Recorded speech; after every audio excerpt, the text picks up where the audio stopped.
Hi there. I'm here to talk with you about financial powers of attorney, also called POAs for short. A POA is an important part of any estate plan and is an alternative to guardianship as discussed in part 1 of this series. Alternatives are important because guardianship significantly interferes with a person's independence and legal and human rights. So, what is a power of attorney? This is a legal document that gives another person authority to manage your business or personal financial affairs. In this arrangement, you are known as the principal. The person you give authority to make decisions about your money or other property is called your agent or attorney in fact. The power of attorney can be general or limited. First, let's talk about general power of attorney. A general power of attorney gives your agent authority to act and make decisions for you on all financial matters. This includes managing real estate, bank accounts, stocks and bonds, insurance policies, and filing taxes. Your agent can also take out loans, file lawsuits, and enter contracts on your behalf. Now let's turn to limited power of attorney. A limited power of attorney allows you to specify your agent's powers. For example, you can decide to only authorize your agent to manage your real estate or file lawsuits on your behalf, but nothing else. Who can create a power of attorney? Anyone who is at least 18 years old and mentally competent can. In this context, mentally competent means you understand what a power of attorney is, the powers you are giving your agent, and what property would be affected under your POA. You must also intend to give your agent power over your property or financial affairs. Next, let's talk about how to create a power of attorney. First thing to know, your POA has to be in writing, signed by you in front of at least 2 witnesses, and notarized. Maryland has what are called statutory power of attorney forms you can use to create a general or limited power of attorney. These forms are not mandatory, but provide additional protection if someone later refuses to honor your POA. It is best to work with a lawyer. They can also help you decide when your POA goes into effect. Unless you say otherwise, your agent's authority starts right away. You might not want this.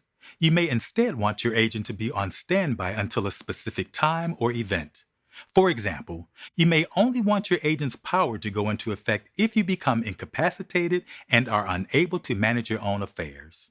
Talk to a lawyer about the pros and cons of all the options. They can help you write your power of attorney and ensure it is clear and reflects your wishes. Who can be your agent? Anyone age 18 or older. It can be a family member, friend, or lawyer. It should be someone you trust and who will honor your wishes. It is their responsibility to be loyal to you, to make decisions based on what you would do, and to act only in your best interest. They need to understand that being an agent means following your instructions and knowing the limits of their authority. They also need to keep receipts and good records for all transactions made on your behalf. They should also know that while they can be reimbursed for certain expenses, they are not eligible for compensation unless you include that in your POA. How long does a power of attorney last? You decide. Your agent's authority typically ends when you die, but you can choose to have it end at a different time. For example, you may only want your agent to act on your behalf while you are recovering from major surgery or out of the country for a significant period of time. Your POA can also end if your agent becomes incapacitated, dies, or resigns. Maybe you want to change your agent or their powers? As long as you are mentally competent, you can revoke or change your power of attorney at any time. It's a good idea to talk to a lawyer before revoking or changing your POA. Sometimes there are conflicts over a power of attorney. There could be disagreement about your agent's authority under your POA or questions about its validity.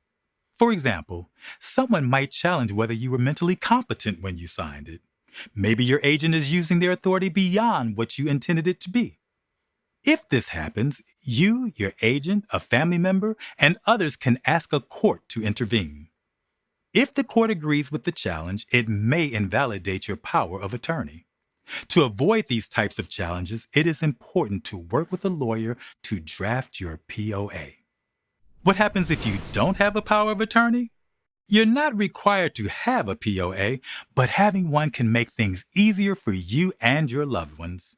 If you later become unable to manage your financial affairs and do not have a POA, someone may petition for guardianship over your property. Guardianship is a complex and expensive process, and the court may end up appointing someone you don't know or don't want to make decisions for you. It's best to talk to a lawyer. We have covered a lot of material. I hope it was helpful. Thanks for watching.